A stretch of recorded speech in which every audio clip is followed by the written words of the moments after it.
Okay. Mr. Chair, organizers, dear ladies and gentlemen, I will go straight to work. My approach for my talk is, of course, based on my work with reindeer husbandry, circumpolar reindeer husbandry. What I'm talking about will be applicable also for other types of traditional indigenous livelihoods in the Arctic, and perhaps to some extent also to general local societies. I would like just to point to two words in my title before I begin. The first one is new.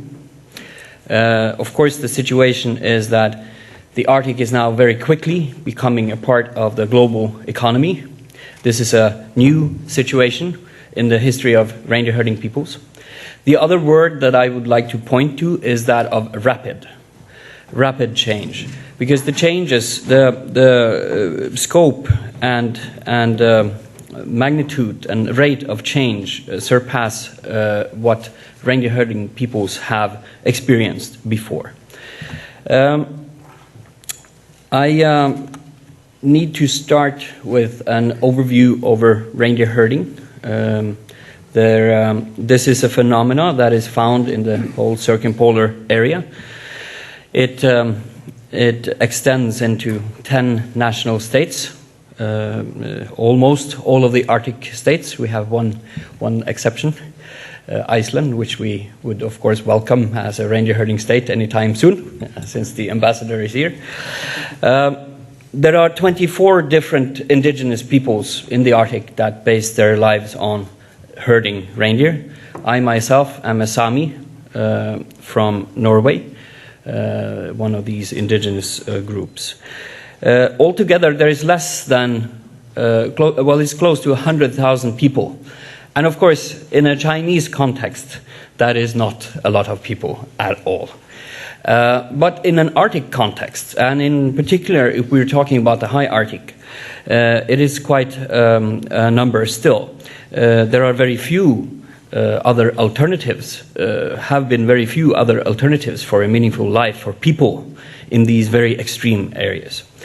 And reindeer herding has also kept a continuity of cultures and knowledge in the Arctic, independent of the larger shifts elsewhere in the world. And that is no small feat of such a traditional indigenous livelihood. Reindeer herding is also, in fact, one of the largest users of the terrestrial part of the Arctic. And it is an indigenous, nomadic way of life. I believe yesterday Professor Yang used the term eco-socialism. I would like to use another term covering some of the same. We could see reindeer herding as a human-coupled ecosystem, a system in which the animal, the reindeer, the people, and nature is so tightly connected that it's not really meaningful to see them apart from each other. We could also see reindeer herding as a model for management of these barren Arctic and subarctic areas. And a model that is based on traditional knowledge, experience handed down between the generations, an old model for management of these areas. Areas which, until recently, have not been so interesting for other interests. I will come back to that. And now is a time of change, climate change. We all know about it. The last 10,000 years, the average temperature has been within this blue ribbon here, a plus minus half a degree. Now we are moving out of this regime. Last 10,000 years is also the period in which humanity has developed. And if indeed we are going where we think we are going, we will be experiencing a world we have not seen before. And of course, I think it's easy to understand that those who are most dependent on nature, such as reindeer herders, will also quickly become the most vulnerable when that nature is changing.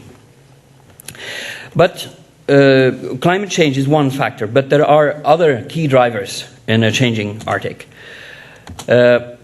Natural resources in the Arctic, petroleum, we all know about this. Mining is a very hot topic in Scandinavia these days. Shipping routes, sea routes are opening up, accessibility is changing, and so on. Fisheries are changing, even though that's offshore. We are, as you can imagine, as reindeer herders, mostly onshore, but still that's part of the picture. Tourism increasing, and also I see that our Russian ambassador has left, so I dare to use the word governance. But governance in this context, I'm thinking about the collaboration or the lack of collaboration between Arctic states and other, non-Arctic states for that matter. So altogether, this is a very complex picture, and indeed the combination of these changes is a source of legitimate concern for the sustainability of some of these societies. Mind you, that these big changes, the big drivers, they are coming on top of every other challenge that small, isolated indigenous communities in the Arctic are facing. So there is every reason to take this situation seriously now. To comment a bit specifically on the Nordic region, or rather the Barents region, the situation is that the most serious challenge for reindeer husbandry in this region is the loss of pastures to other land use. Fragmentation of pastures. This is an earlier study by United Nations Environmental Programme showing that 25% of the pastures in the Barents region was lost in 50 years. Lost in the effect that reindeer can no longer access these pastures because reindeer will stay away from human activity, etc. The situation is most severe, as you can see, in fact, in Norway, Sweden, Finland. One example is that of leisure cabins being built on reindeer pastures. There are 60,000 leisure cabins today in Norway alone, between 500 and 1,000 new built every year.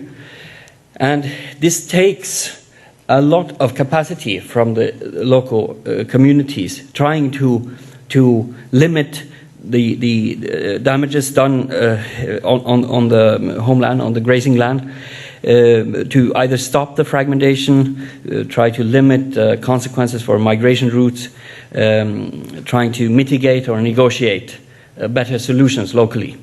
But still, as far as cabin goes, only 10% are reindeer herders able to influence in Norway. So this is a sort of one-sided development. And it is, of course, very depressing also for reindeer herding communities and youth in particular. So the main challenges in the age of globalization, it boils down to a question, which is how can we maintain, build and develop robust societies? And one way of looking at this is through the concept of resilience, which is a rather new approach. It's also in the focus of the Arctic Council through the Arctic Resilience Report, which you may have read the first version of. So we can ask, resilience to what? Well, the daily changes, climate variability could be an example. That is not seen as a threat for reindeer herders. We know how to handle climate variability. But the other types of changes, globalization, I believe Rasmus used some of the same wording yesterday. That is really the source of concern here, as they are exogenous factors for reindeer herders. Now, historically, reindeer herders have lived their lives independent of the big shifts in the world. Why is this important now? Only because these globalization efforts or drivers, they have local impacts.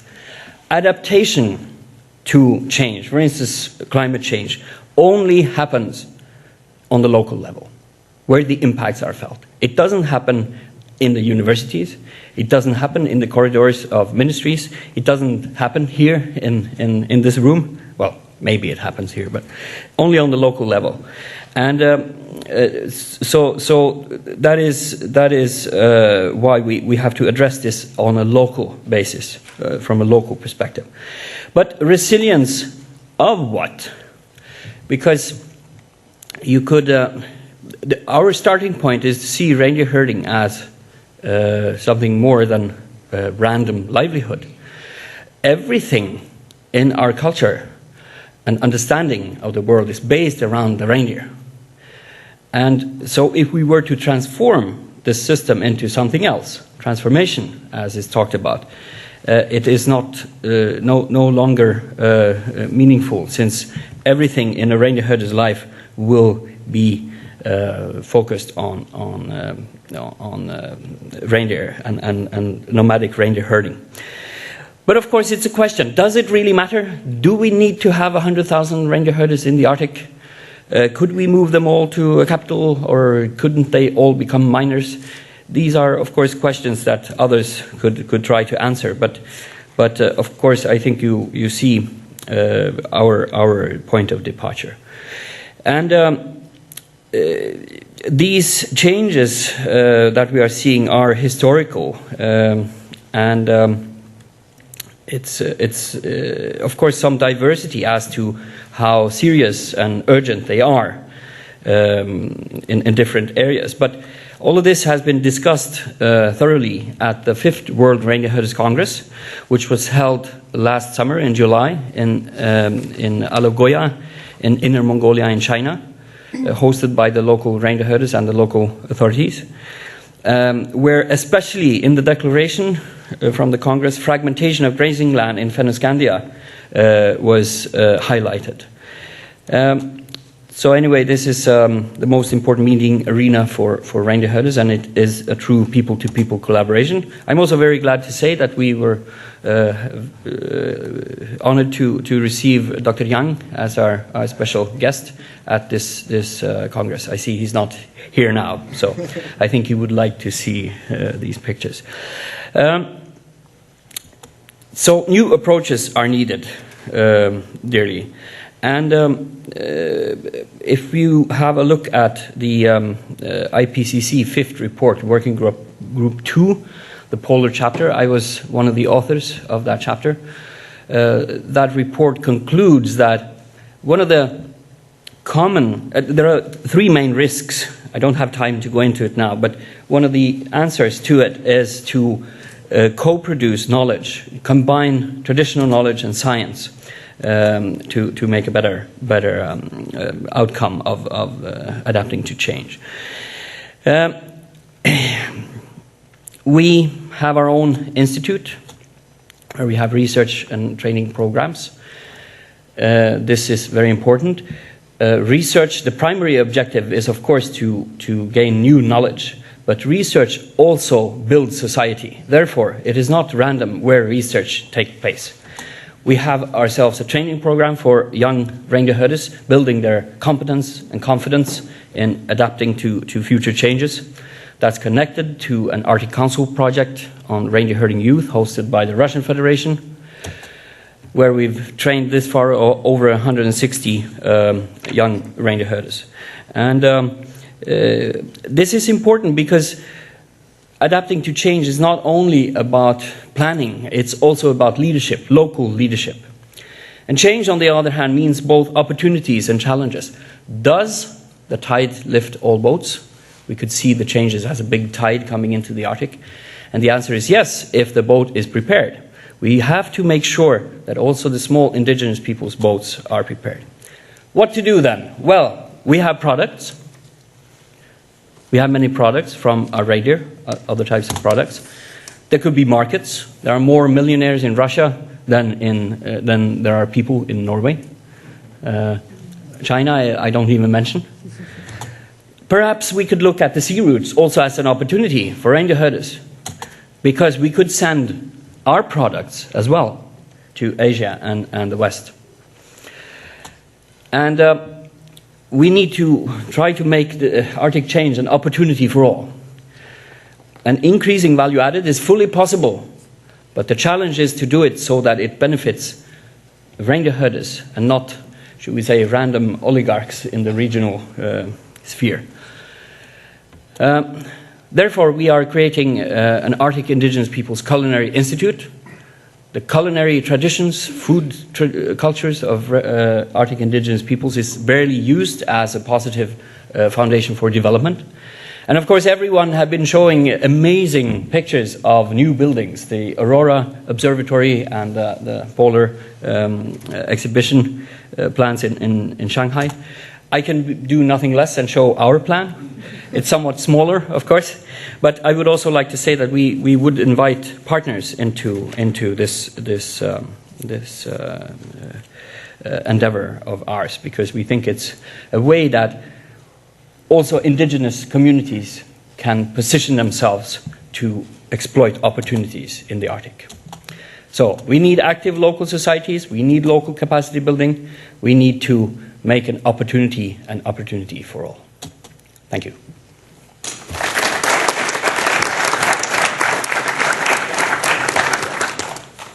Thank you. Very good. Our second speaker is Mr. He Shufeng from Shanghai Ocean University. Please.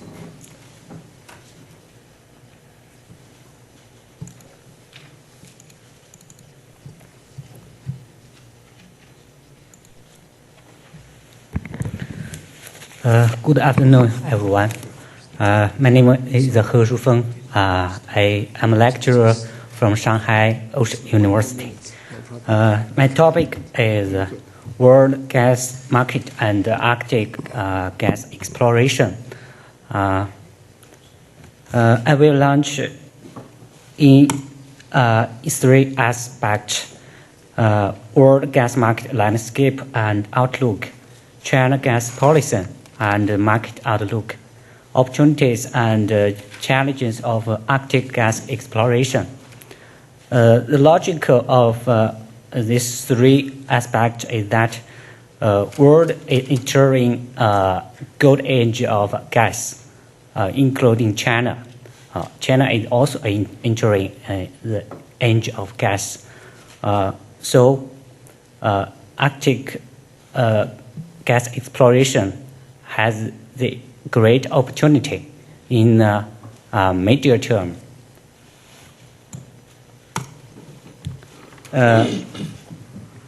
In 2012, global gas demand reached 3,500 billion cubic meters per year, and gas now represents about 24% of primary energy supply. The gas industry is therefore about 17% of the size of global oil market today. Global gas demand has been growing over the past decade at a steady rate of 3% a year, but with significant variation between regions. The big mature gas regions like North America, Europe, and Eurasia constitute 57% of global demand, but growth has slowed to a rate of about 1%. China's gas consumption has gained pace, growing at approximately 11% a year over the past decade, but started from a very low level.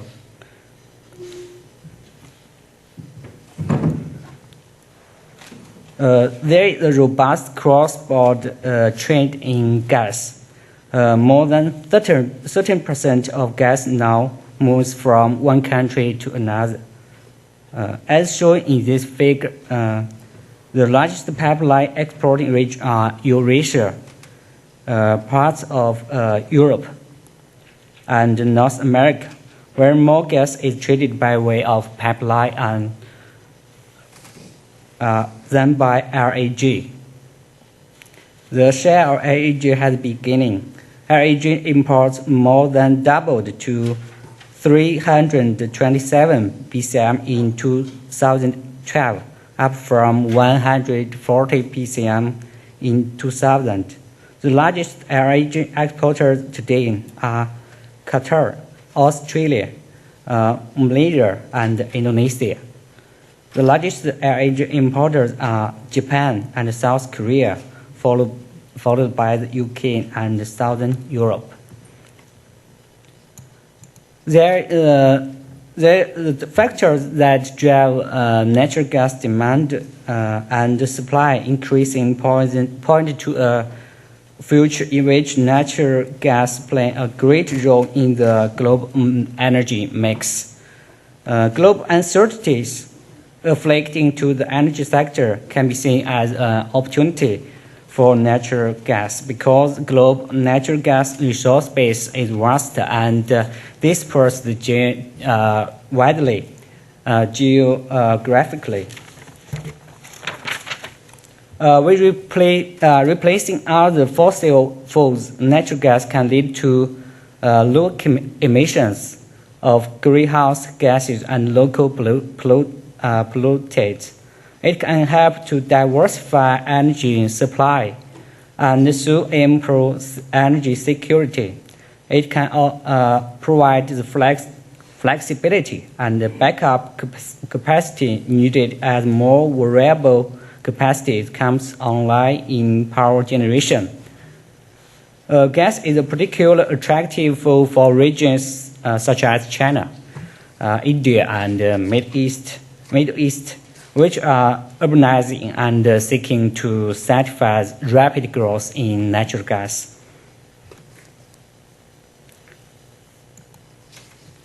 It is with this advantage that gas is poisoned to capture a larger share of world energy needs.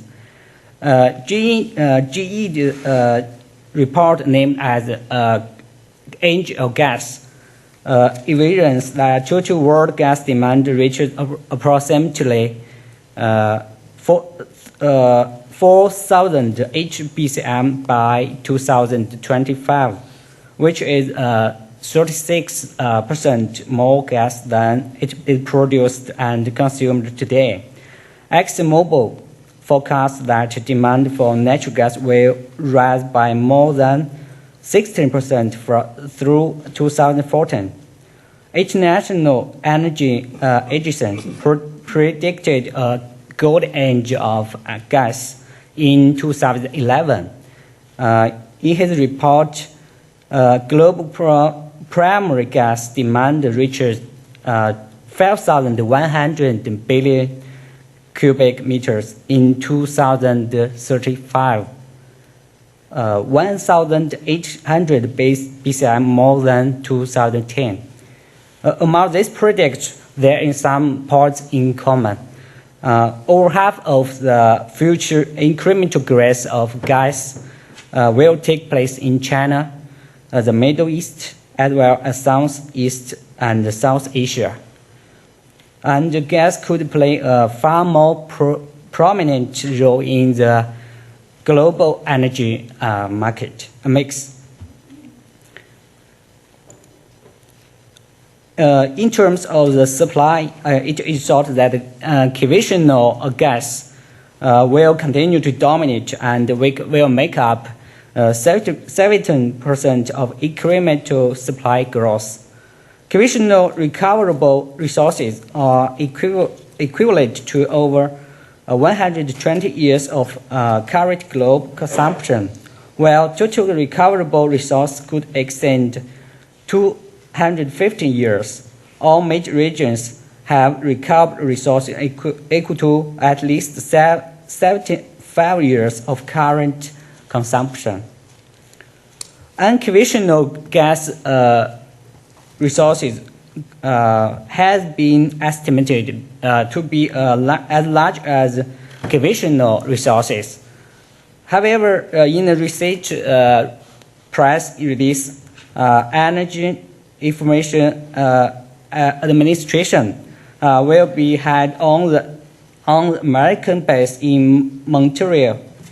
Shale oil recoverable reserves of 154 million barrels, predicted value from the cut to 600 million barrels. This means that the myth of U.S. shale revolution is shattered. If this is the case, oil price will be propped up, and so the natural gas price.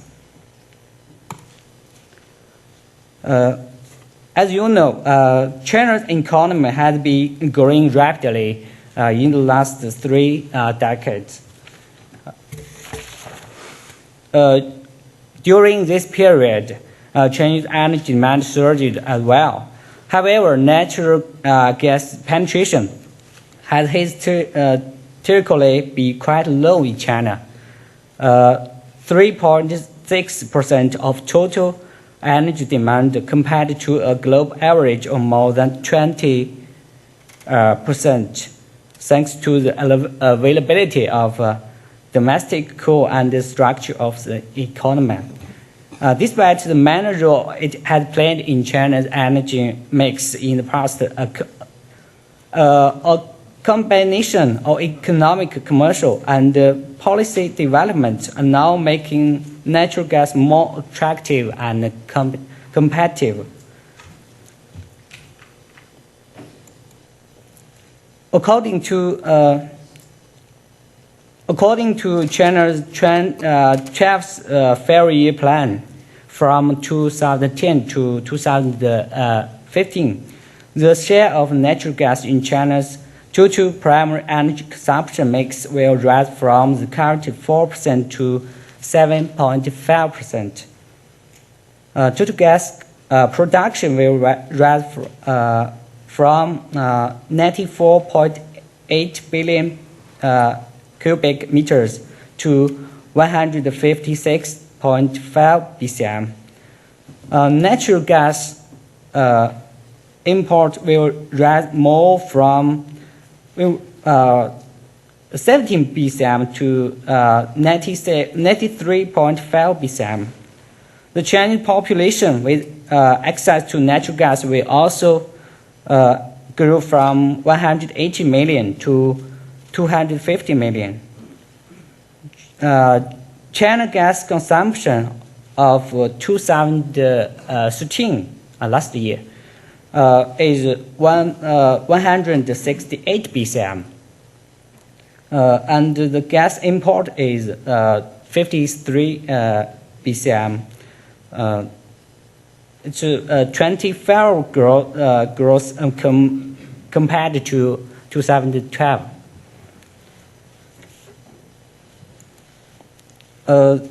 There are 6 driving factors that constitute the forces behind the promotion of natural gas development in China. These factors will also driving the future growth of gas consumption.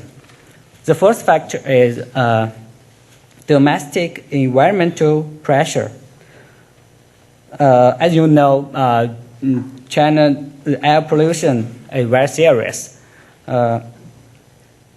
The government increasing the share of natural gas in China's energy mix are widely agreed as critical measure to reduce particular matter levels in near term. The second factor is low carbon economy. It has become an international priority. China has made international commitments to low carbon extinction to by 14 to 45% from the 2005 level by 2020. So natural gas as a cleaner and more efficient source of energy can help China fulfill its pledge to a global community.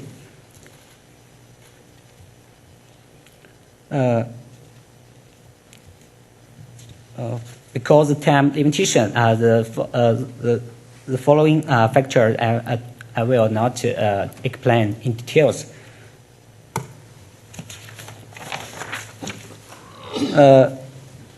The following are some outlooks for Chinese natural gas demand made by government administration and research institution. China National Development and Reform Commission estimated the 7.5 tangent, which translated into 213 BCM of demand. Other outlooks ranged from 220 to 500 BCM in 2020 and 345 to 600 BCM in 2030. In search of supply, China has a decent-sized domestic resource endowment. China is the eighth largest gas producer in the world and has a crude reserve production ratio more than twice as high in the United States. China is also nervous about becoming dependent on important given the geopolitical and security implication of countries' growing trade deficit in oil.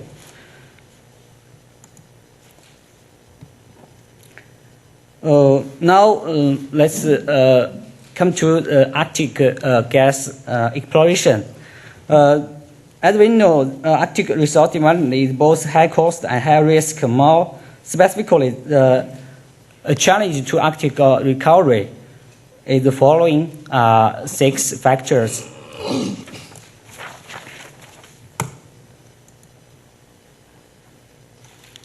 But there are also some positive factors that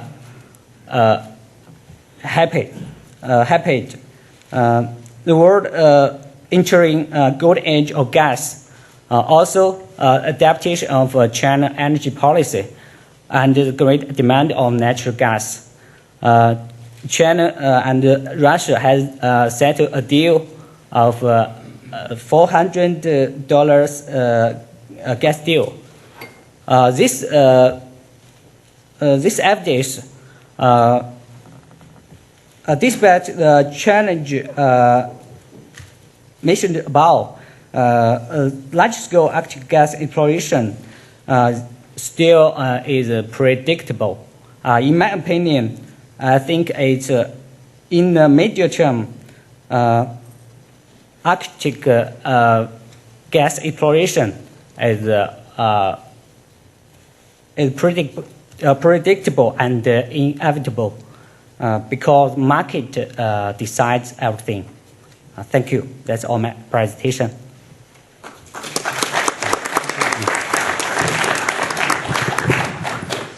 Our next speaker is Marc.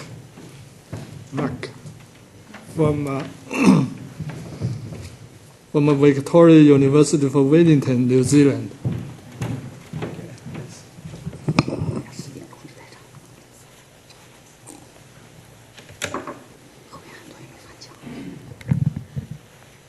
Okay, good afternoon.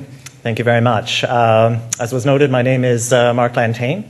Very pleased to be here from New Zealand, which, as we all know, has a very, very strong Arctic power, or so I've been told. But at the same time, I also wanted to acknowledge the very appreciated assistance by the Center for Arctic Policy Studies at the University of Iceland. They were very helpful with my current research. What I'd like to talk about is a little bit about how China's economic policies are starting to become much more relevant when we look at Beijing's relationship with the Arctic. To start off with, there is 2 major factors which provide quite a bit of good background. The first point is obviously that China is a rising economic power, and by rising, as many of you know, in 2011 China became the second largest economy in terms of overall volume. Behind the United States. There is a great deal of debate as to what point China may become the largest economy. Predictions from 2020, 2016, there were even some reports which suggested it could happen as early as this year. We can certainly debate over the numbers. But what this has meant is that China is under a great deal of scrutiny now because of its economic policies, and that is certainly true of the Arctic. The second major point is that one of the hallmarks of Chinese foreign policy under the government of Hu Jintao was an expansion of Beijing's foreign policy interest to include what has been called cross-regional diplomacy. So there's been a huge amount of study into China's economic engagement with Latin America, with Africa, with the Middle East. And so when the whole subject of the Arctic came up, there was the tendency to kind of take that idea of cross-regionalism and say, well, here's another region whereby China is trying to very heavily engage. That is useful up to a point, but as we all know, the Arctic does have its share of very distinct economic, political, and strategic features. So one must be careful when looking at Chinese foreign policy in the Arctic to bear in mind these differences.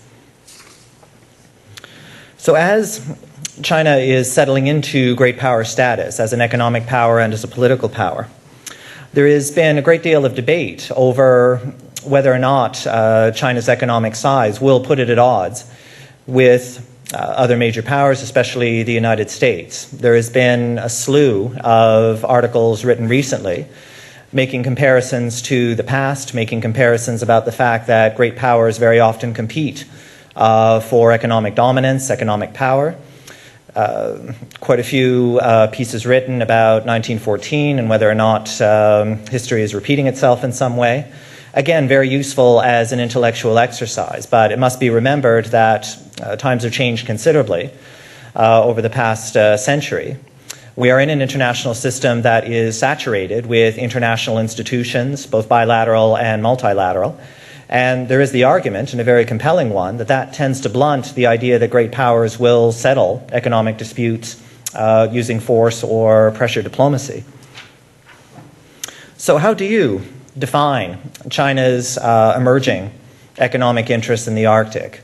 Many points have been brought up by some very excellent presentations today and yesterday, but what I'd like to do is distill some of these economic arguments to try to bring together what China may be seeking in terms of an economic policy.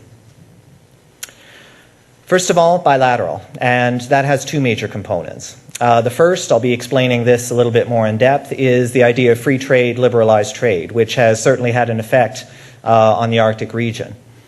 When we talk about bilateral cooperation, there's also the issue of raw materials. And as was noted, this includes oil and gas, the potential for oil and gas exploration in this part of the world. One could expand this, though, to include the issues of metals, minerals, raw materials of various types, even gemstones.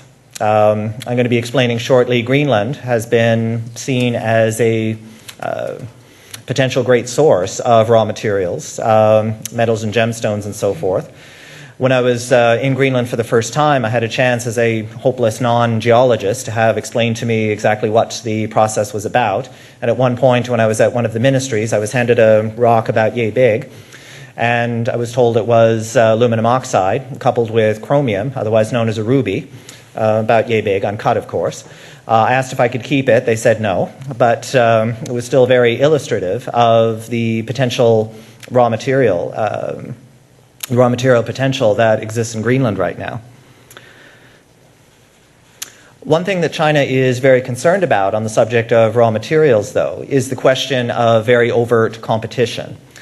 About 5-6 years ago, there were a few articles written in academic and policy presses suggesting that we may be on the cusp of a so-called resource scramble, that with the number of territorial and maritime disputes that one finds in the Arctic, that it would only be a matter of time before either some kind of force would be used or there would be the militarization of the Arctic. Obviously, none of that has come about. There are still differences, but they have been played out in a diplomatic field rather than militarily. But nevertheless, there is a great deal of sensitivity from China as well as other parts of Asia, especially those who have also become observers in the Arctic Council, about the idea of so-called zero-sum economic approach, the idea that there will be some kind of competition for these raw materials. A few Chinese scholars referred to this as the so-called melon scenario, whereby the Arctic is cut up like a melon. And if you are a littoral state, well, great, you get your share of the melon, but if you are not an Arctic state, you are left out. That is obviously a scenario which Beijing and several other Asian economies would not like to see happen.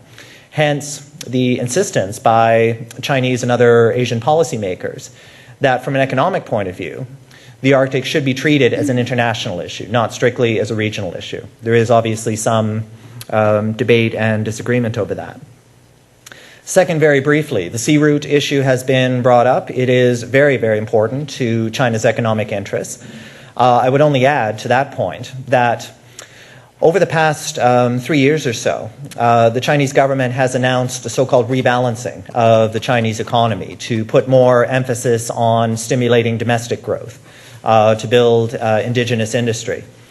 And that is underway, but this is going to take some time. And for now, exports are still going to be the backbone of the Chinese economy. So any outlet that allows Chinese goods to get to markets, especially important European ones, will be subject to a great deal of attention. And this is certainly true not only of China, but also of other Asian exporting countries, and I'm thinking specifically about Japan and the Republic of Korea. Third point, the Arctic Council has also been mentioned to a great degree. There's a great deal of interest among China and other Asian powers about what the economic dimension of the Council will turn into. There have already been some positive movements. The announcement of the business forum at the Arctic Council meeting in Yellowknife was looked at with a great deal of interest. And there is going to be a lot of scrutiny towards the Council, not only for diplomatic issues, but also in terms of what economic goods might be produced by this expanded cooperation.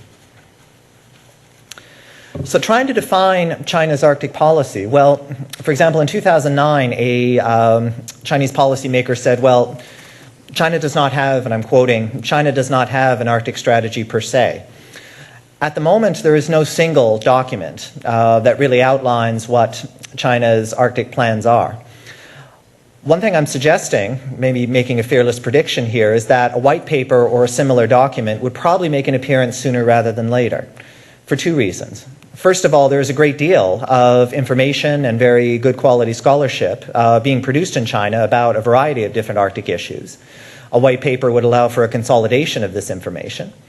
And secondly, because China's Arctic policy, economic Arctic policy, has been under so much scrutiny, just look at Greenland, just look at various other examples, a white paper would certainly demonstrate to the international community precisely what Beijing's priorities are turning into. Very briefly, China's economic history in the Arctic has been quite pronounced. It is very long-standing. China joined the Spitsbergen Treaty in 1925, but it was only over the past, I'd say, 2 decades that we really saw an economic set of policies begin to appear on China's part in the region. One area of China's economic diplomacy which gets less press than the raw materials has been China's very interesting reversal in the area of free trade.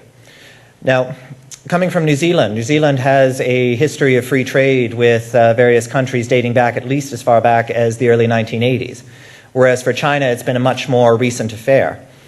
But China's engagement of OECD economies is even newer. The first OECD economy which completed a free trade agreement with China was New Zealand, 2008. Iceland became the second and the first European country. Switzerland followed a few months later. Norway is an open question. Assuming that a Norway free trade agreement is possible in the near future, and I certainly hope that is the case, this will be very profound for China on multiple levels. First of all, it would mean that China would have free trade agreements with the entire EFTA. That would be a very strong sign to the European Union that China is extremely serious about deepening and enhancing its European economic ties. Secondly, as has been noted, the free trade agreement with Iceland has been seen as a major step in China's Arctic diplomacy. So I'll be very interested to see how that process develops. One other quick point, the 5 years since the New Zealand agreement with China was signed, bilateral trade has spiked considerably. The numbers came in 2013 at, I believe, approximately 15 billion for 2013. That number is expected to rise to 25 billion by 2020, and even that might be a conservative number. So I personally will be very interested to see what the numbers for Iceland will look like in the near future. And certainly, Iceland is a very important part of China's expanding free trade policy. Canada might be next in line, and I'll be very interested if that happens. On the subject of resource diplomacy, the number of recent economic deals which have been struck, in addition to the oft-mentioned recent gas deal, there was also a deal struck by Rosneft and CNPC late last year, which involves the area of gas exploration in northern Siberia. There's also obviously the Nexen deal with Canada that was agreed to a few months previously to that. So certainly energy deals in the Arctic involving China are becoming much more prevalent. Also, the Drake Agreement, which was noted, this is going to be a very important learning experience for both sides. Both China and Iceland are still relatively new to offshore drilling, especially in this part of the world. This is going to be a challenge from a logistical and an environmental point of view. So this process will probably have to be handled very delicately. And I should note that Norway has exercised its option to join in on this project, so this could be a potential window on that front as well. Okay. I should point out that certainly China is not alone in terms of Asian countries seeking stronger economic deals. When I was in Greenland, I was told that China, along with South Korea, Japan, and Australia, have all looked around for potential mining possibilities, but it has been China that has been getting a majority of the scrutiny. How some of these potential mining deals in Greenland will play out, still very much an open question. It will require a great deal of startup money, a great deal of commitment, and it would be very interesting to see what transpires from these negotiations. So last point, there was an article that recently referred to China's economic policy in the Arctic as Beijing being a mildly revisionist power. So it's an interesting point. It was defined as, on one hand, China has been very strident about the idea of the primacy of cooperation, of international law, and the idea of joint problem solving. But at the same time, China has also said that from an economic viewpoint, this is a region which needs to be considered international. It is not an area that is strictly under the economic purview of a small number of states. So it'll be very interesting to see, now that China does have its permanent seat in the Council, how this kind of idea will circulate. But one thing that can be certain, treating the Arctic as a zero-sum case, either economically or strategically or environmentally, is not an area which either China or many other countries involved in the region are really seeking to come about. So cooperation, of course, will be very much key, in addition to the whole idea of keeping the information flowing as best as possible. Thank you very much.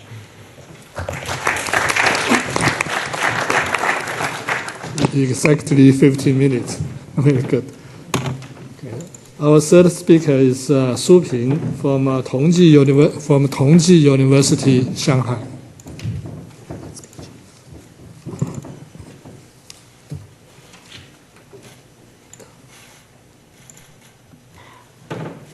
Good afternoon, everyone. The topic I'm going to present is the uncertainty of Arctic exploitation and its impact on Chinese Arctic strategy. The main research questions are four. So, firstly, what's the main uncertainty of Arctic development? Secondly, how does Chinese Arctic strategy develop, and what's its main concern? Thirdly, what are the countermeasures of Chinese Arctic policy on uncertainty of Arctic development? Fourth, what are the impacts of uncertainty on Chinese Arctic strategy?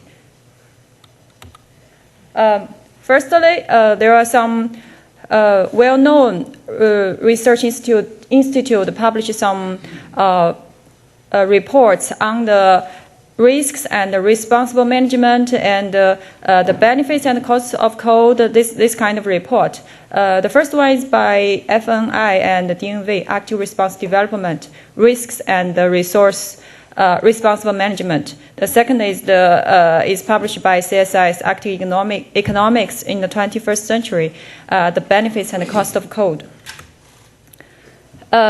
The future of Arctic shipping route is a new Silk Road for China. This is published by the Arctic Institute Center for Circumpolar Security Studies. I'd like to present the main uncertainties. Firstly, harsh weather condition, like low temperature, dense fog, hurricane, melting ice, wave. Those are all very harsh weather conditions. Firstly, they limit the time of exploitation. Generally, there are only 3 or 4 months that can be do some development like shipping and exploitation. Secondly, it requires high standard on technique and operation. Thirdly, it requires more advanced equipment in the Arctic. Secondly, poor infrastructure. The infrastructure of Arctic is very poor now. The establishment and the maintenance of road, airport, harbor, pipeline, icebreaker are very expensive. And also due to the permafrost problems, we can see from this map the maintenance of those infrastructures also is a big challenge for the Arctic exploitation. Thirdly, fragile ecosystem.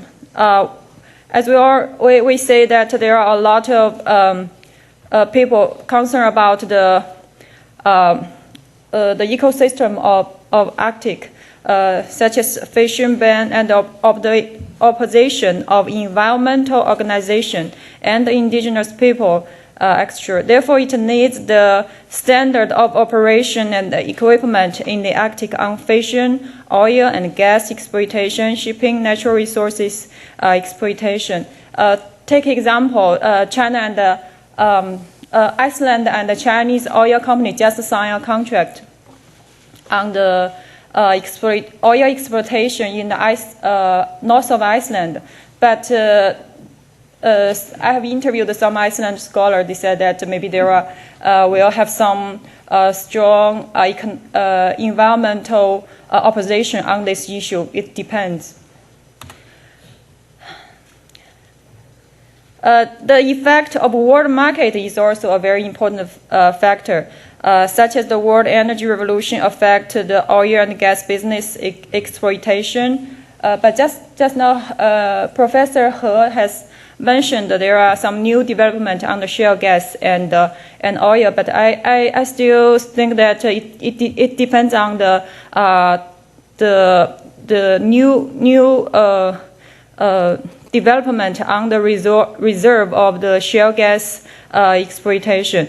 Okay, and the Chinese trade trend in the next several decades is with Africa and Latin America, which will affect the sea route value. Also, world shipping trend like USC is not fit for the shipping condition in Arctic. I will explain more about this point. From this map, China's major import partners in 2017 is in Pacific Ocean. Europe that just account not very big part, and also from the major export partners, Europe take account 19%. Also from this Professor Shou just also mentioned the shipping trend of the ULSC, ultra large shipping containers. From the 1981's 4,000 TEU now goes to the 18,000 TEU. This is the average cost per TEU. We can see from the picture that the bigger the TEU is, and the less is the cost.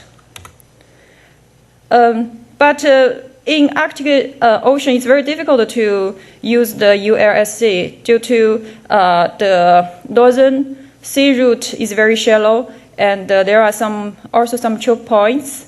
Some people say that maybe we can use the central shipping route, but the problem is that the logistics problem of the central shipping route also have some changes. Lastly, political instability. There are a lot of political instability. I just gave some examples, such as the effect of Ukraine crisis. We don't know what will happen in the next step. And secondly, the uncertainty of major power from Arctic and non-Arctic regions, like maybe US and Russia and maybe China. They sometimes are naughty boys. Okay, the development of China's Arctic policy. I try to divide it into 3 periods. Before 27, they mainly focus on the scientific research. But from 27 to 2011, they focus on the establishment of administration and the research network. From 2011 to now, they focus on the Arctic cooperation and the Arctic governance. And I do some research on the CNKI of a Chinese journal. How do you say? Journal.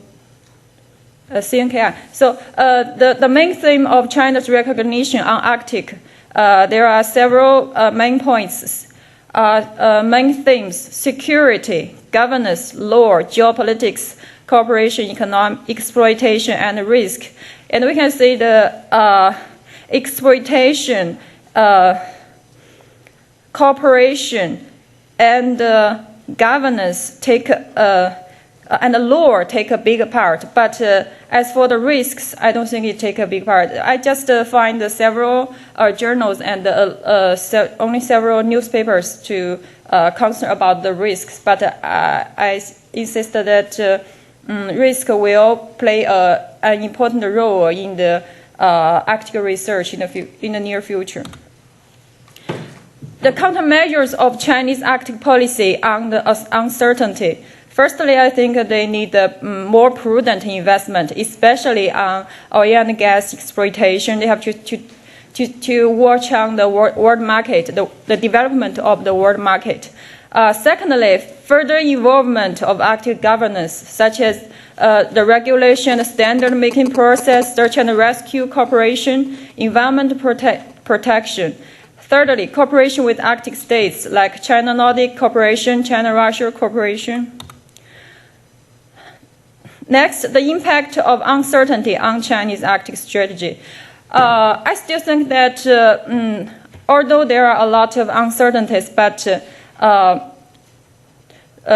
Arctic is still one of the diversified energy and natural resources. Rich resources reserves doesn't mean successful exploitation and the business value, but with the development of the technique, it may be potential. So so it will be one of the choice for Chinese energy and natural resources. Secondly, one of the diversified sea routes, although Arctic sea route will not be as important as Chinese New Silk Road, but it still provides a selection from East Asia to Europe. Thirdly, China needs to relocate its existence in Arctic region, geopolitical significance and economic benefit. Lastly is my conclusion. Firstly, Arctic is less economic significance to China than many people expect in recent decades. Secondly, China's Arctic strategy serves Chinese strategy. The rebalance strategy of U.S. in Pacific Asia, maybe China can, like just Marc said, that Marc do a lot of research on Chinese strategy, maybe in the region cooperation from other region like Nordic region and Africa,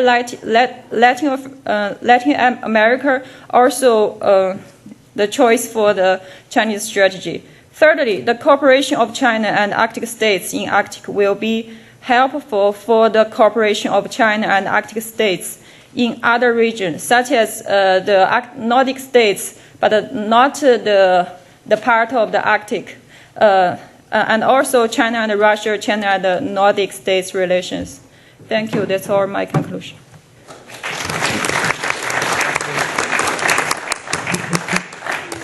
Very good.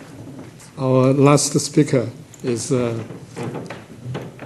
Iselin Stensdal from Nansen Institute.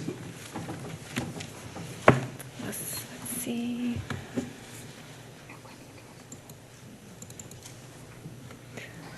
Right. Okay.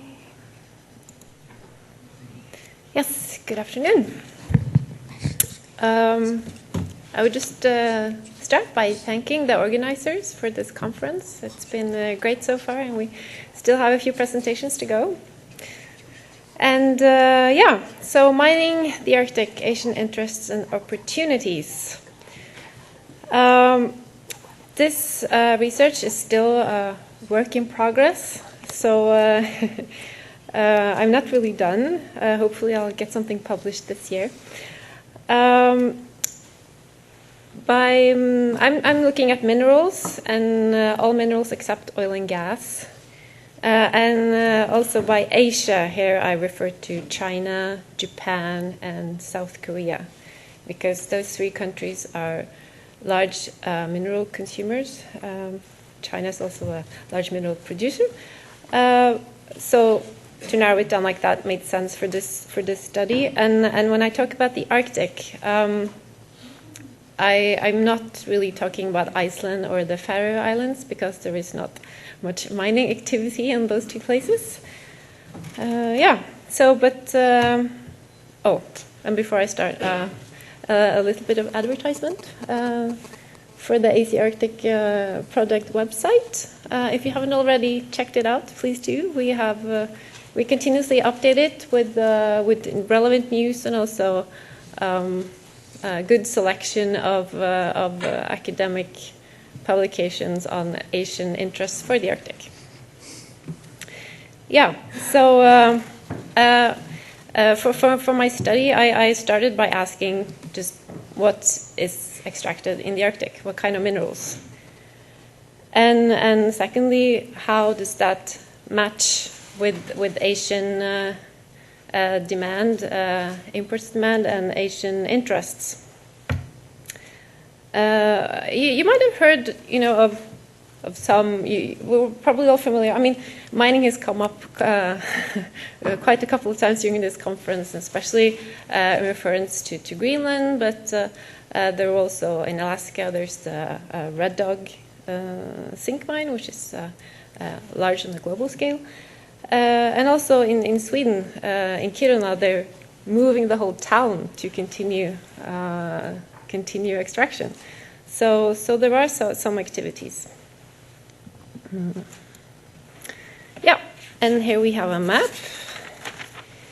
And the red and green is oil and gas. So you'll have to look for the gray dots.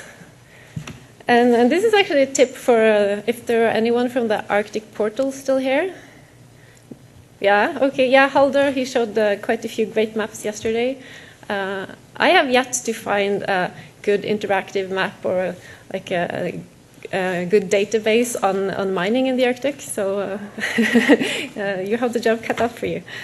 I mean, there are considerable differences between mineral endowments between the Arctic countries also, and also how important mining is to the economy, local economy, and also to the national economy. I think on the one hand of the scale we have Russia, and on the other hand we have Norway. In Arctic Russia, 95% of nickel and platinum group metals are produced, and also about half of the titanium. Whereas in Norway there are some mining activities, but we also have a lot of oil and gas. So the economic share that the mining sort of composes is quite small. And also for Sweden is an example of Arctic mining. The mining in the Arctic is quite large in a national scale for Sweden, but it's also quite regionally important. Sweden produces more than 90% of the iron ore in Europe. Yeah, but what is extracted in the Arctic? Oh, wrong way. Here. Right. I mean, there are more than 60 minerals extracted, so this is just an excerpt. I chose the minerals that are most commonly found, and just an explanation. The V is to signify that there are actually extracted the mineral, and the star is signifies that there is at least one project under development, but that is actually a lot less certain because it's just the nature of creating a mine. From you start with the exploration until you can produce the mineral, it can easily be like a decade in between. But I chose to focus on the development projects that looks quite close to commencement of production. Yeah, and also the minerals you see on the screen, they match with Asian interests. And how did I define Asian interest, or which minerals would be interesting for the Asian countries? Well, I looked at what kind of minerals they import in a significant amount.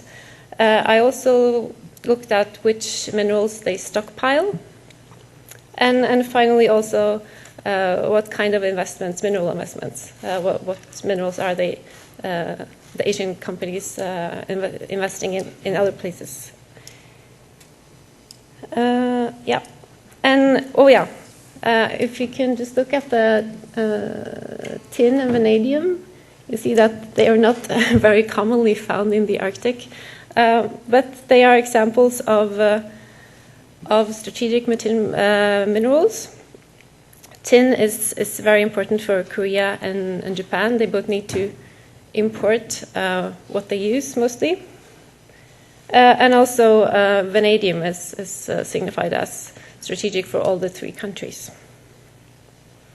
Yeah, and PGM is platinum group metal, and REE is rare earth elements, which is not so rare after all. It's a group of 17 minerals, actually quite widely found in the crust of the earth, but in such small amounts that it's only economically feasible to extract them in very few places. Hence the name rare. Yep.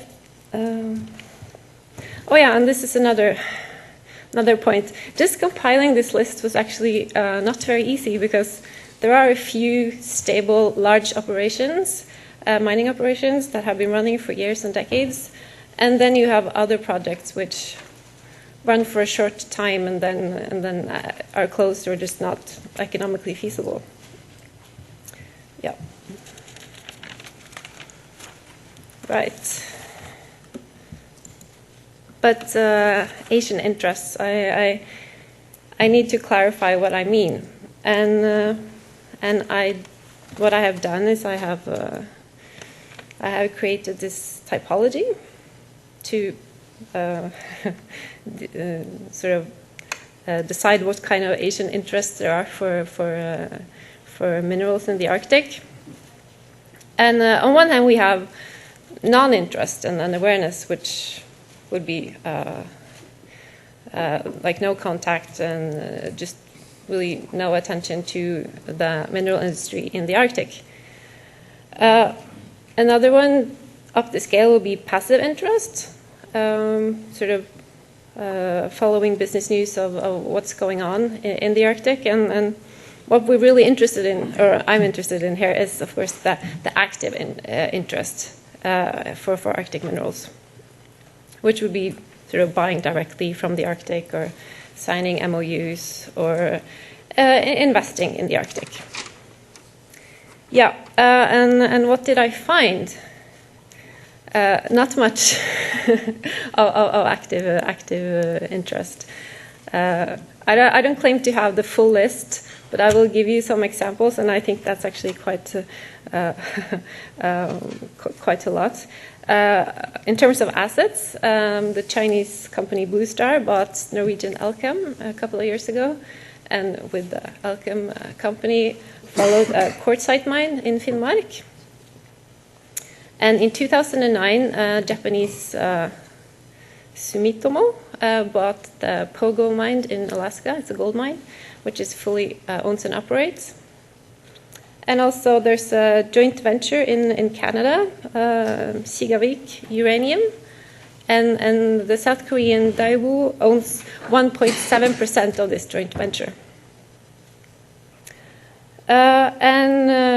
Returning to Greenland, there is a Chinese company which holds a license. It's the China-Nordic Mining Group, has an exploration license there.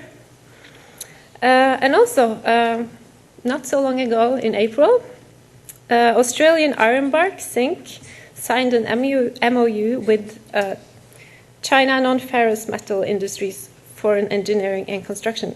And the MOU says that it's regarding a zinc mine, Citroën, that the China Non-Ferrous Metal will engineer and construct the mine. They will provide 70% of the funding, or at least get the investments, and they also have the options to buy close to 20% of the mine upon construction.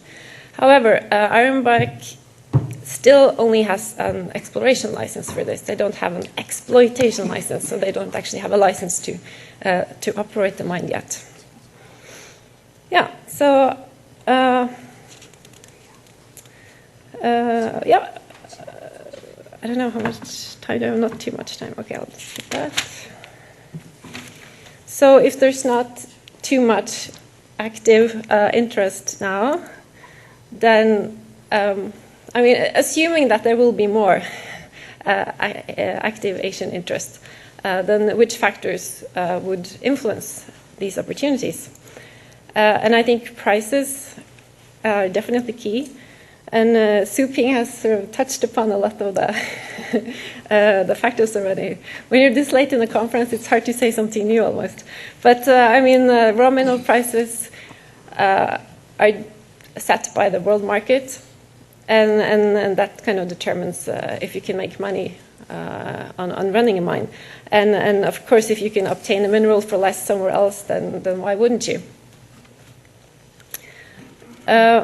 Right, and what's working against mining operations in the Arctic is, of course, the climate and also infrastructure. I mean, if we go back to the map, it's really just the Barents region and also parts of Russia. They have very good infrastructure set up for the mines there already, but Greenland, very little infrastructure for mining, and also Canada and some mines in Alaska also don't really have that much infrastructure, so that would be an extra cost. Right. Yeah, and transportation costs, but as we've heard with the new shipping routes, that might not be a big problem. And there are other transaction costs. There's a Canadian institute, the Fraser Institute. They have a policy potential index that they release every year, and they send surveys to a lot of mining companies, asking them to sort of rank which jurisdictions they would like to invest in, how feasible it is, and all the Arctic jurisdictions. Except Russia, they come out very high, and Russia is sort of further down on the ranking. But I mean, for new mines, you also need the social acceptance. Anders, you mentioned there's opposition in the Nordic area for some new projects in Norway. this April, I think, the government sort of cleared a mine that will essentially will just dump its waste into the fjords. So people are concerned. And also you have, I think, the Pebble mine in Alaska has received a lot of opposition over concerns of salmon and sort of biological concerns. So that's also a cost which will influence. And then we have strategic actions. And I'm just going to show the next one. This thing goes both ways. I mean, so sometimes governments and even businesses can sort of take actions which are not really economically feasible at the moment, but you have sort of the longer term gains, such as to secure supply of certain minerals or to gain access to a new market. And Greenland, the Bureau for Minerals and Petroleum, they have been very active in soliciting investments from China, from South Korea, Australia and Canada. So they're sort of going out and trying to, to get people or companies to West. And I think on the other side of the scale again, we have Russia, which is, I guess, known for more a mineral nationalization and sort of protecting what is going out.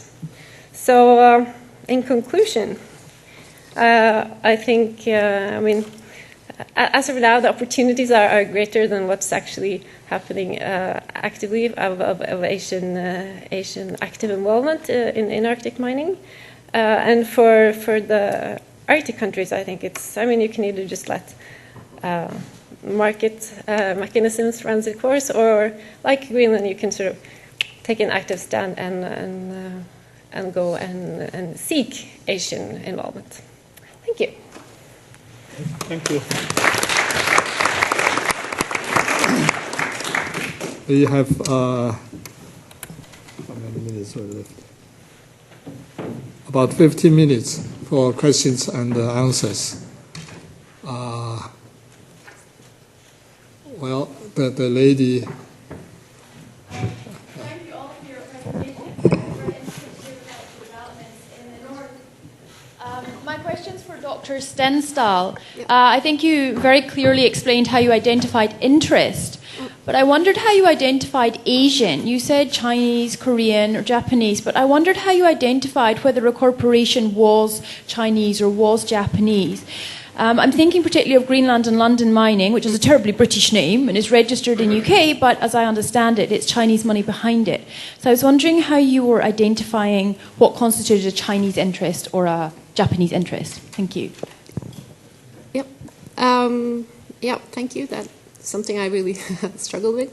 In the end, I decided if to just go by where the headquarters were, because I went through sort of all existing mining operations and also some of the exploration. So I kind of had to stop somewhere. So yeah, I sort of decided if the headquarters is there, then. But also, I mean, if I like the London mining, I skipped that in my presentation for time purposes. But yeah, there are talks about Chinese funding there. Yeah, but the company itself is not owned by China.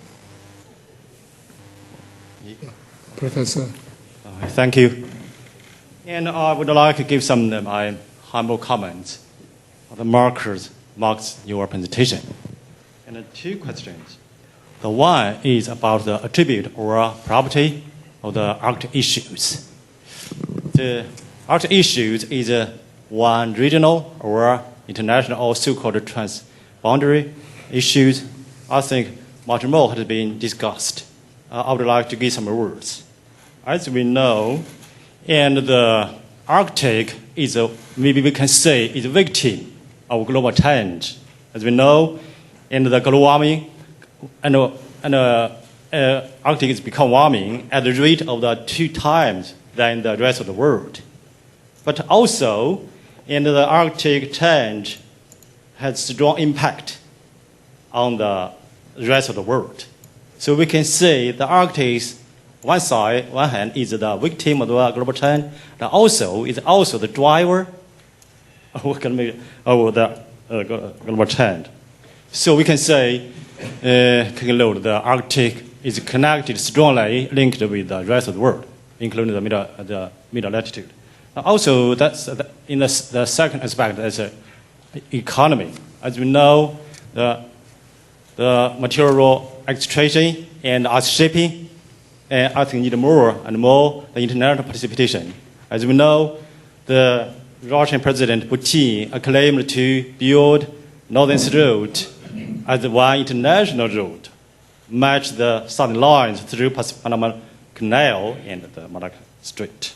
So what we can is it's not imagined without the participation of the China or other non-states. I think the Russia cannot achieve this goal. And third is the scientific. We believe without the full participation, including the United States, it's absolutely impossible to achieve full investigation and some of the other scientific goals. And much less the Central Arctic Ocean is beyond jurisdiction of our Arctic states.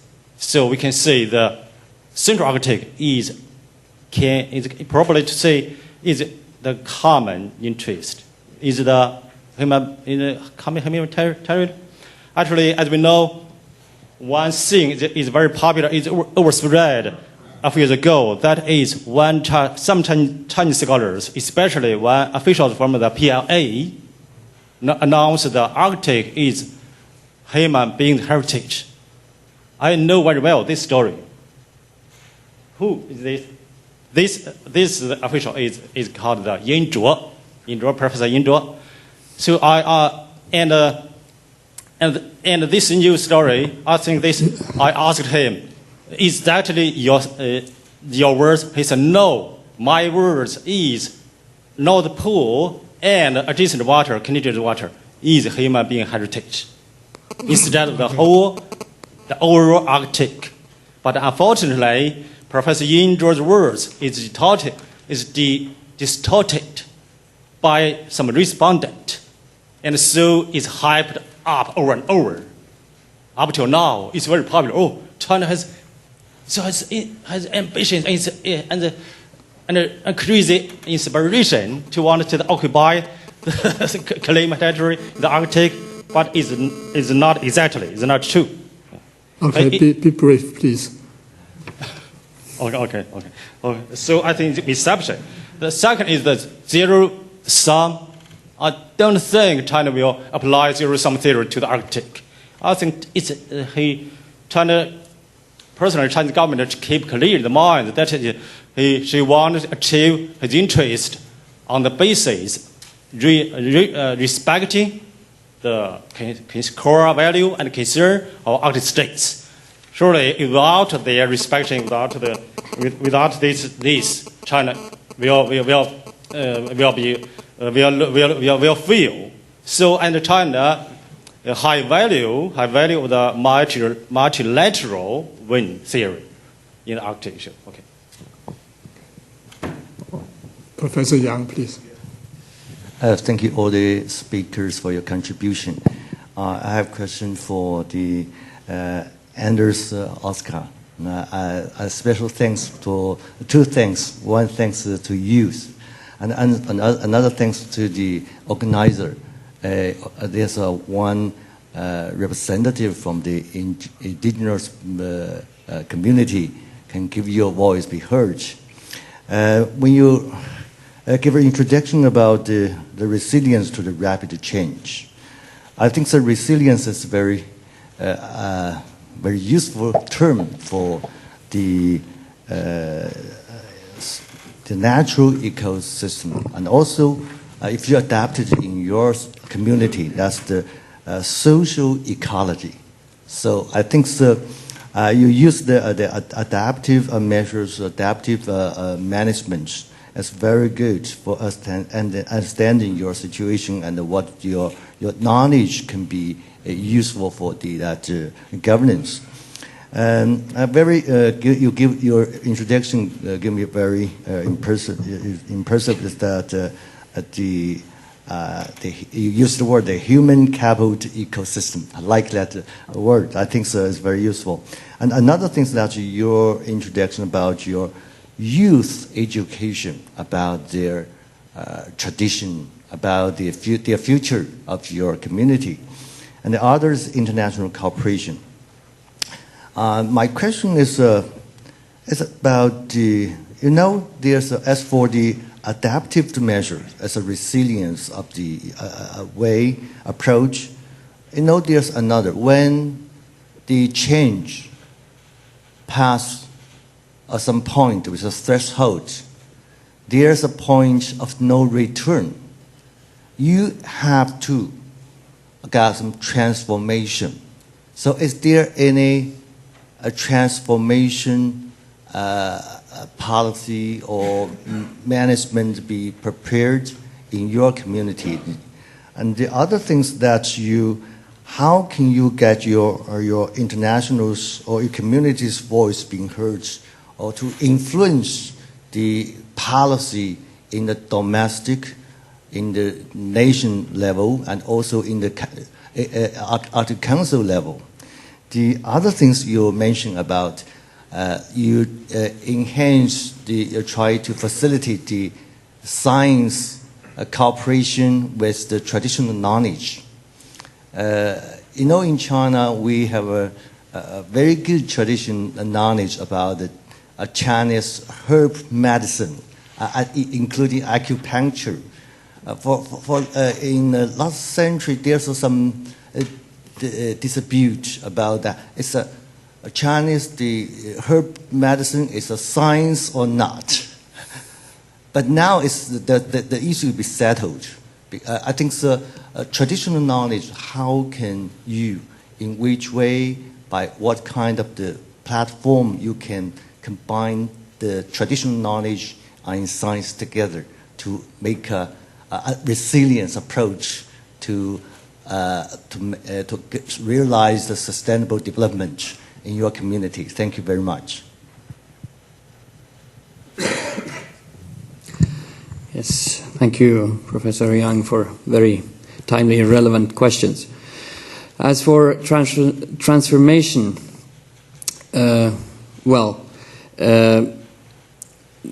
the situation is very different from region to region. If we look at the Scandinavia region, society structures in the indigenous areas are much more developed than in other areas. So the transformation there could be much easier in some senses. If we look to the east, it is a slightly different story. The Even reindeer herders have a saying, Even reindeer herders in eastern Siberia: if people have their reindeer, they have everything. Meaning that if they lose their reindeer, they have nothing. And there is also another part of this. As long as the system is intact, the key component of the resilience of reindeer herding communities is the traditional knowledge, usually, clearly so. But if one is forced to a transformation, this knowledge is not, how should we say, it's not readily applicable in other contexts, because it is very specific knowledge on natural phenomena. So for that reason, we know, for instance, from eastern Siberia that in areas where wild reindeer has removed the domestic reindeer, people have ended up without reindeer, facing the worst fates you can imagine, with ending up in the villages and so on. So yes, there are some in the West. There are some preparations, some activities on artificial feeding of reindeer, but that is a breach with the nomadic tradition. So that is transformation. So this is a complex, difficult issue. As for your second question, how to be heard, well, in the Fennoscandia region, there is a rich tradition for having NGOs. To my knowledge, the oldest indigenous NGO in the Arctic is the Association of Norwegian Sami Reindeer Herders, established in 1947. But the history goes back to 1916. So there is a tradition there. There is also an institution in place in which there is a negotiation between the reindeer herders and the state on an annual basis. And of course you have the Sami parliaments, you have the Reindeer Husbandry management systems in Scandinavia. In the east it's quite different altogether, but I focus on the Nordic areas now. As far as the Arctic Council goes, the Association of World Reindeer Herders, the international NGO for all reindeer herders in the world, was adopted as a regular observer in 2000.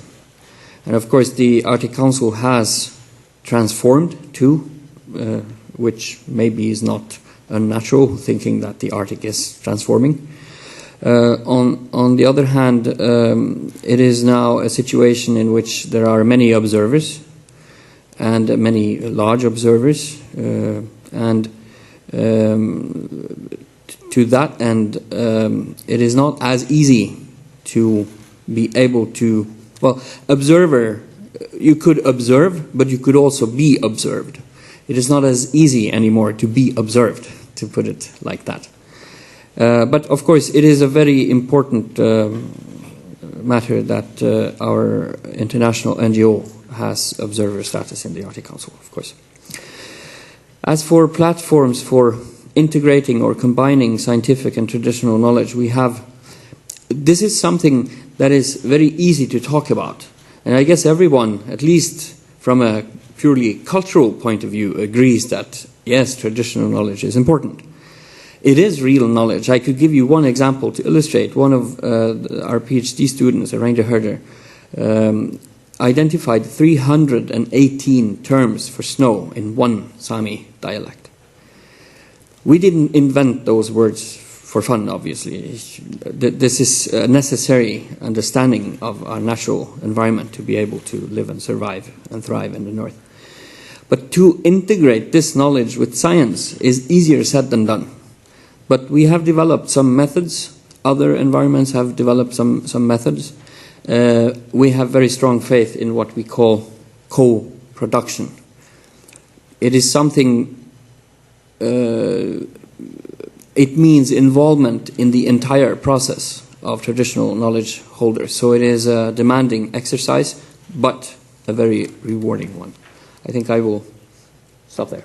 Thank you. Thank you. Gentlemen.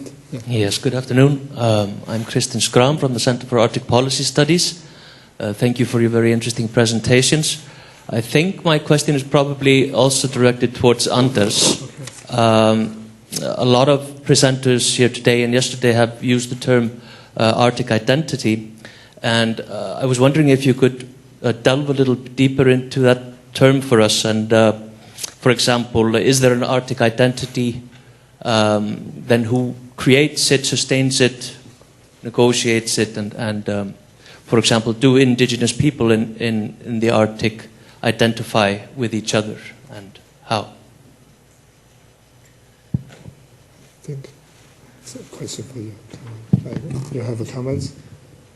Well, that is a good question. I'm not sure I'll be able to answer it as such, but I think what you are asking is if there is a sense of unity among the Arctic indigenous peoples. And to that I can say yes, because the challenges and problems are to a large degree the same, even if you're a reindeer herder or a fisherman or what have you. So at least from the point of the traditional livelihoods, it's quite much the same. Now, of course, we identify ourselves as well, in our case, we are Sami people first, and then secondly, we would be Norwegian citizens or Swedish or Finnish citizens, what have you. Our identity is very closely connected to the areas. And that's, I think, the best answer I could give. Okay. Yes, Geir Helgesen and I have a comment to the question about, how do you say, the nationality of these companies, because we were thinking about London Mining Group and just checking up on them. And it's a question to you, Iselin, following up on what Rachel said about how do you establish the nationality of these companies, because, I mean, London Mining Group is, they say here their purpose is to acquire, finance and develop mines. And they have projects, they run a very profitable iron mine in Sierra Leone, which posted a $23 million profit last year. They have a Brazilian project, they're developing a Saudi Arabian project, and they have the Greenlandic project. And we're just checking their funding. They have an all Anglo-Saxon board of directors. And I mean, they raise funds on stock exchanges from hedge funds, investment funds, etc., etc. And of course, these funds, they often raise their money from institutional investors a further layer down. So how do you follow the money in these respects? Do you have anything to add, Geir? Well, only that I think it's unfortunate that we are jumping to conclusions that say this company is apparently Chinese if we can't prove it. If it's Chinese, it's Chinese, but if it's not, it's not. And if the money comes from China in the Greenland project, it's not making it Chinese. It's an international company based in London with board of directors from different Western countries. There was once a director from China, but he was a Canadian Chinese. It doesn't make the company Chinese. Yep. Thank you for your question. Like I said, I just realized that I couldn't follow every company sort of down to where all the money came from. So I decided to sort of stop at where the headquarters were. Admittedly, that can be sort of wrong because there can be very strong interests sort of behind it. So when I heard or read somewhere that Asian money behind, I followed up on that. But otherwise, I just sort of stopped at headquarter levels just for time. Yeah. But yeah, I mean being a Norwegian, I grew up with oil and gas, so I know how important oil and gas are to our modern lives. And now I have a very newfound deep respect for minerals. It's equally important to modern life. There's mining is a business. So I think there's actually great room for this is a research gap where there could where there could be more. It's very often it's very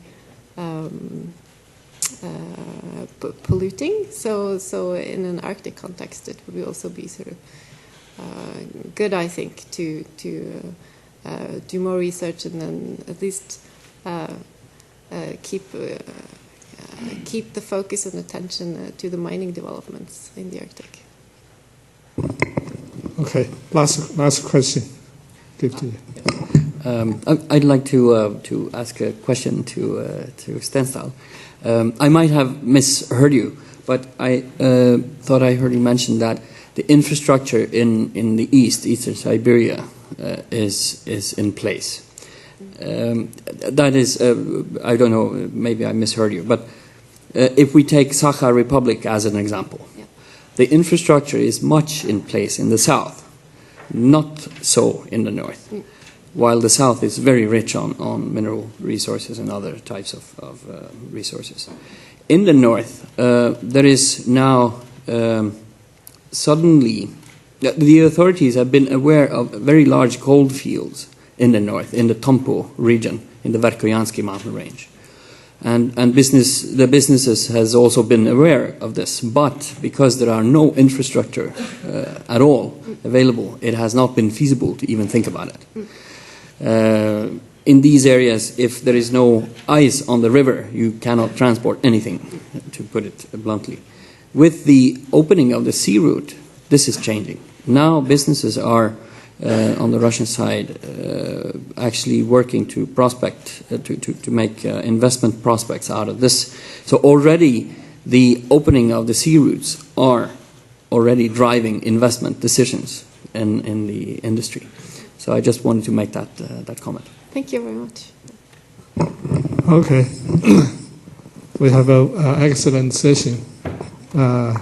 As a moderator, I would like to thank all of the speakers. Very good. And also thank all of the participants for your excellent questions and comments. Now I'd like to make 2 points, announce 2 points. One is coffee break now. We can immediately have coffee break, and we should come back by 15:15. Okay. The second point, the speakers for the next session, please remember to load your PowerPoint file to the computer. Okay, thank you.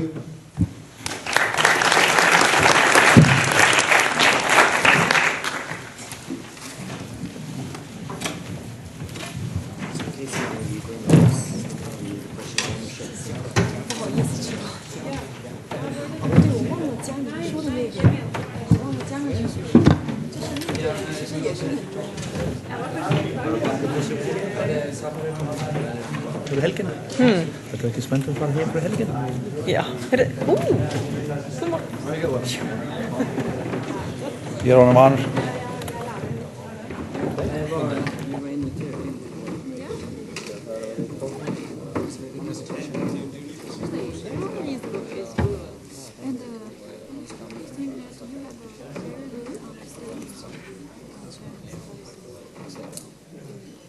Da var det noen av disse businessfolkene som visste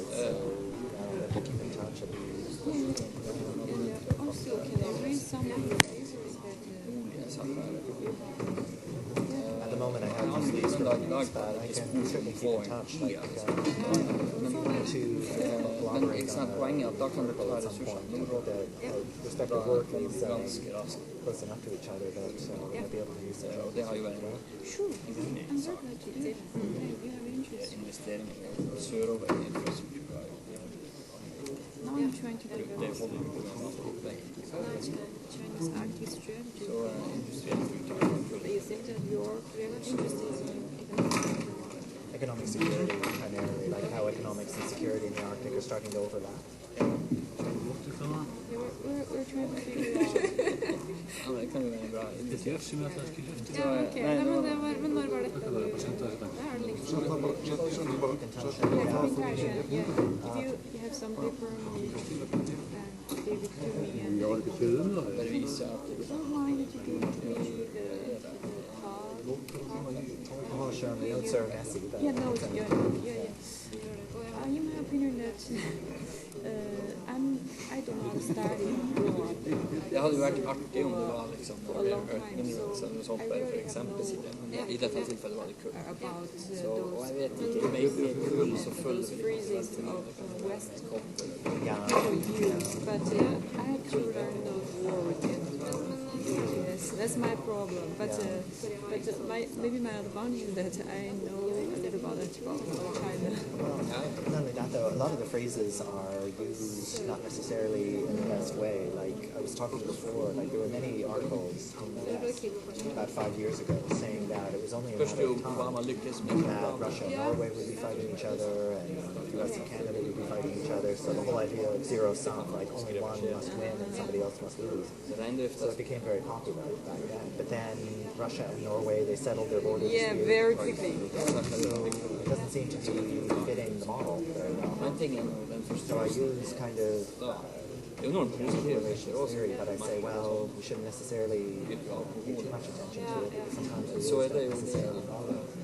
Like right now, there's also a dispute, you may have heard of it, between Denmark and Canada over Hans Island. No, it isn't. They're probably just going to split everything 50-50 and say, okay, whatever we find, it'll be this British.